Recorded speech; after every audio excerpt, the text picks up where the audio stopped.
Bismillahirrahmanirrahim. Assalamualaikum warahmatullahi wabarakatuh. Sebelum memulai pembelajaran hari ini, mari sama-sama kita berdoa. Semoga apa yang kita pelajari dapat bermanfaat untuk kita semua dan kalian selalu diberikan kemudahan oleh Allah Subhanahu wa Ta'ala. Berdoa dimulai. Mari kita mulai.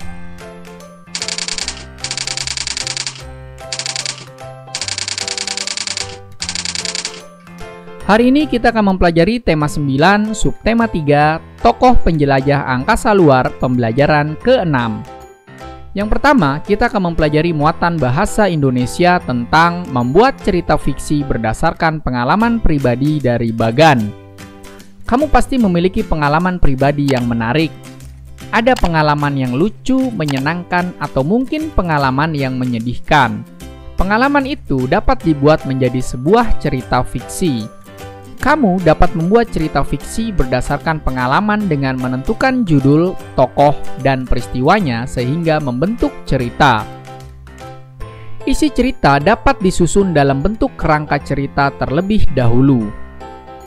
Bagan tersebut berisi bagian awal, tengah, dan akhir cerita. Perhatikan contoh berikut ini. Pengalaman yang akan saya buat. Cerita adalah pengalaman menjenguk teman yang sedang sakit. Saya akan membuat cerita yang mirip dengan pengalaman. Saya menentukan judul cerita dan tokoh-tokohnya, kemudian jalan ceritanya saya susun dalam bentuk bagan untuk memudahkan mengembangkan ceritanya. Seperti ini, judulnya yaitu menjenguk teman yang sakit. Tokohnya ada Benny, Dedi, dan Jonas. Di awal, sudah 2 hari Jonas tidak masuk sekolah karena sakit. 2 hari yang lalu Jonas terjatuh dari sepeda, itu awalnya. Kemudian di tengahnya nanti, Benny dan Dedi berencana menjenguk Jonas yang sedang sakit. Mereka bermaksud mengajak teman yang lain. Benny dan Dedi juga akan membawa makanan kesukaan Jonas. Di akhir nanti, Benny, Dedi, dan teman yang lain tiba di rumah Jonas dengan diantar oleh Bu Guru. Jonas senang dijenguk oleh teman-temannya. Nah, dari ketiga bagan ini di awal, tengah, dan akhir, kita bisa susun bagaimana membuat cerita fiksi yang baik dan benar.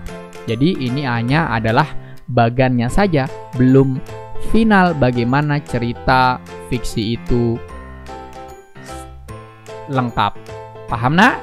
Dari awal, tengah, dan akhir ini kita rangkai menjadi sebuah cerita fiksi yang baik dan menarik untuk dibaca oleh pembaca.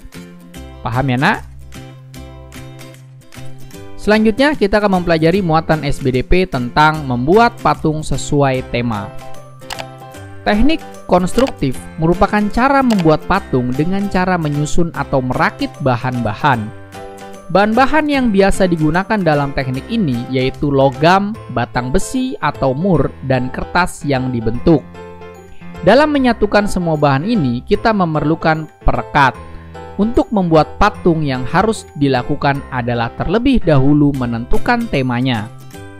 Patung dapat dibuat sesuai dengan tema yang sudah ditentukan.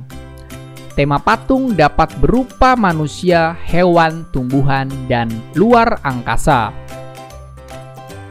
Kamu juga dapat meniru cara membuat patung. Yang pertama, amati bentuk dan tema patung tersebut. Lalu amati juga bahan-bahan yang digunakan dalam patung tersebut. Rancang bentuk patung yang diinginkan. Siapkan bahan-bahan yang diperlukan untuk membuat patung. Lalu mulailah membuat patung hingga membentuk seperti aslinya. Dan ini merupakan contoh patung yang bertema hewan. Nah, patung ini dibuat dengan bahan dasar apa nak? Ya, karet atau balon. Tepat sekali, ada burung dan juga unta. Paham ya nak? Ini dengan bentuk atau dengan jenis konstruksi.